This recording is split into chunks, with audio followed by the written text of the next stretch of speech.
Christmas का त्योहार मुख्य रूप से प्रभु ईसा मसीह जीसस क्राइस्ट के जन्म की खुशी में मनाया जाता है, लेकिन इसकी शुरुआत और परंपराओं का इतिहास काफी दिलचस्प है। ये त्योहार एक दिन में शुरू नहीं हुआ, बल्कि सदियों में अलग अलग परंपराओं के मिलने से बना है। क्रिसमस की शुरुआत को आप इन तीन प्रमुख चरणों में समझ सकते हैं। एक, धार्मिक और ऐतिहासिक शुरुआत 336 ईस्वी। पहली बार कब मनाया गया? आधिकारिक तौर पर क्रिसमस मनाने का सबसे पहला रिकॉर्ड 336 ईस्वी 336 एडी में रोम में मिलता है। उस समय रोम के पहले ईसाई सम्राट कॉन्स्टेंटीन का शासन था। तारीख का चयन, बाइबल में ईसा मसीह के जन्म की कोई निश्चित तारीख नहीं दी गई है। 336 ईस्वी के कुछ साल बाद पोप जूलियस आई ने आधिकारिक तौर पर घोषणा की कि 25 दिसंबर को ही ईसा मसीह के जन्म दिवस के रूप में मनाया जाएगा। 2. 25 दिसंबर ही क्यों चुना गया? इसके पीछे दो मुख्य कारण माने जाते हैं। रोमन त्योहार, उस समय रोम में 25 दिसंबर के आसपास सैटर्नेलिया और सूर्य देवता सोल इन्विक्टस के जन्म का त्योहार मनाया जाता था। ईसाई धर्मगुरुओं ने ईसा मसीह के जन्म को इस तारीख से जोड़ दिया ताकि लोग आसानी से ईसाई धर्म की मान्यताओं को अपना सकें और पुराने त्योहारों की जगह नया त्योहार मनाना शुरू करें। सबसे छोटा दिन, विंटर सोल्स्टिस, पश्चिमी देशों में 25 दिसंबर के आसपास साल का सबसे छोटा दिन होता था, जिसके बाद से दिन बड़े होने लगते थे। इसे अंधेरे पर रोशनी की जीत के प्रतीक के रूप में देखा गया, जो ईसा मसीह के संदेश से मेल खाता था। 3. परंपराओं की शुरुआत, संता और क्रिसमस ट्री। सिर्फ तारीख तय होने से वो क्रिसमस नहीं बना जो आज हम देखते हैं। इसमें मजेदार परंपराएं बाद में जुड़ी। क्रिसमस ट्री, इस परंपरा की शुरुआत जर्मनी से मानी जाती है।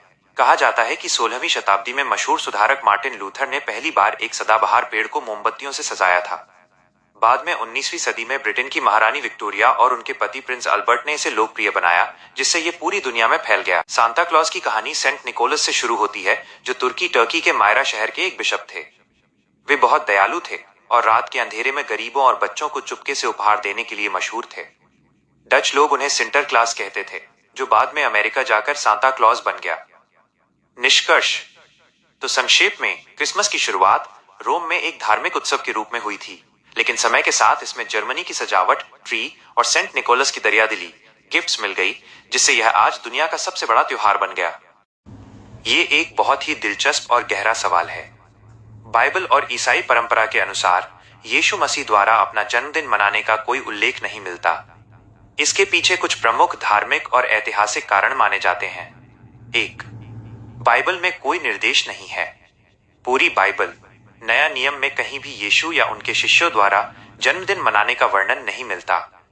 बाइबल में केवल 2 जन्मदिनों का उल्लेख है, एक फिरौन का और दूसरा राजा हेरोदेस का, और दोनों ही घटनाओं का अंत काफी दुखद रहा था। इस कारण शुरुआती ईसाई जन्मदिन मनाने को एक सांसारिक या मूर्ति पूजक प्रथा मानते थे। 2. जन्म की सही तारीख का पता न होना। बाइबल में यीशु के जन्म की किसी निश्चित तारीख जैसे 25 दिसंबर का जिक्र नहीं है।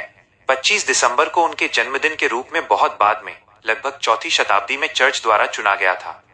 शुरुआती मसीही समाज उनके जन्म की तारीख के बजाय उनके बलिदान, क्रूज पर मृत्यु और पुनरुत्थान जी उठने को अधिक महत्व देता था। 3. आध्यात्मिक उद्देश्य पर ध्यान। यीशु का पृथ्वी पर आने का मुख्य उद्देश्य जन्मदिन मनाना नहीं, बल्कि मानवता का उद्धार करना था। ईसाईयत में उनके जन्म को एक उत्सव के बजाय एक अवतार, इनकार्नेशन के रूप में देखा जाता है, यानी परमेश्वर का मनुष्य रूप में आना। इसलिए उनके जन्म की खुशी उनके मिशन और शिक्षाओं को याद करके मनाई जाती है। 4. शुरुआती ईसाइयों की परंपरा। शुरुआती मसीही अर्ली क्रिश्चियंस अपने समय के अन्य धर्मों से खुद को अलग रखना चाहते थे। उस समय रोमन और यूनानी लोग अपने देवताओं और राजाओं का जन्मदिन धूमधाम से मनाते थे। मसीहियों ने इस प्रथा को नहीं अपनाया, क्योंकि वे बाहरी दिखावे के बजाय आंतरिक पवित्रता और प्रार्थना पर जोर देते थे। एक रोचक तथ्य, आज हम जो क्रिसमस मनाते हैं वो यीशु द्वारा शुरू की गई कोई परंपरा नहीं है, बल्कि सदियों बाद उनके सम्मान में शुरू किया गया एक त्योहार है। बाइबल के अनुसार यीशु मसीह जीसस क्राइस्ट के जन्म की कहानी एक बहुत ही पवित्र और चमत्कारिक घटना मानी जाती है। इसका मुख्य विवरण बाइबल के नए नियम न्यू टेस्टामेंट के 2 सुसमाचारों मत्ती, मैथ्यू और ल्यूक में मिलता है। यहाँ यीशु के जन्म की पूरी कहानी सिलसिलेवार तरीके से दी गई है। 1. स्वर्गदूत का संदेश, द एनंसिएशन। गलील प्रदेश के नाजरेत नगर में मरियम नाम की एक कुंवारी रहती थी, जिसकी सगाई दाऊद के वंशज यूसुफ से हुई थी। परमेश्वर ने स्वर्गदूत जिब्राइल गैब्रियल को मरियम के पास भेजा। स्वर्गदूत ने कहा, तू गर्भवती होगी और एक पुत्र जनेगी और उसका नाम यीशु रखना। मरियम के पूछने पर कि ये कैसे संभव है, स्वर्गदूत ने बताया कि ये पवित्र आत्मा की सामर्थ्य से होगा। 2. यूसुफ का सपना। जब यूसुफ को पता चला कि मरियम गर्भवती है तो वो उसे चुपके से त्याग देना चाहता था। तब प्रभु के एक दूत ने उसे सपने में दर्शन देकर कहा कि मरियम के गर्भ में जो है वो पवित्र आत्मा की ओर से है। वो एक पुत्र को जन्म देगी जो अपने लोगों का उनके पापों से उद्धार करेगा। यूसुफ ने आज्ञा मानकर मरियम को अपनी पत्नी के रूप में स्वीकार कर लिया। 3.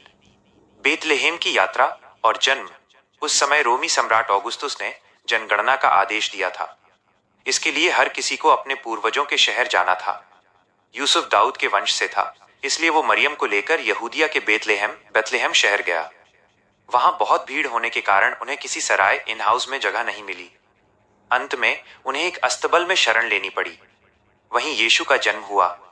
मरियम ने बालक को कपड़े में लपेटकर चरनी मैंजर जहां जानवरों को चारा दिया जाता है में लिटा दिया। 4. गडरियों को संदेश। उसी रात पास के मैदानों में कुछ गडरिये अपनी भेड़ों की रखवाली कर रहे थे। अचानक एक स्वर्गदूत प्रकट हुआ और उन्हें खुशखबरी दी कि बेतलेहम में उद्धारकर्ता का जन्म हुआ है। गडरियों ने जाकर बालक के दर्शन किए और ईश्वर की महिमा की। 5. ज्योतिषी और तारा, द वाइज मैन। पूर्व देश से कुछ विद्वान ज्योतिषी एक विशेष चमकते तारे को देखकर यरूशलेम आए। वे जानते थे कि ये यहूदियों के राजा के जन्म का संकेत है। वह तारा उनके आगे आगे चला और उस स्थान पर जाकर रुक गया जहां बालक था। उन्होंने बालक को सोना, लोबान और गंधरस की भेंट चढ़ाई।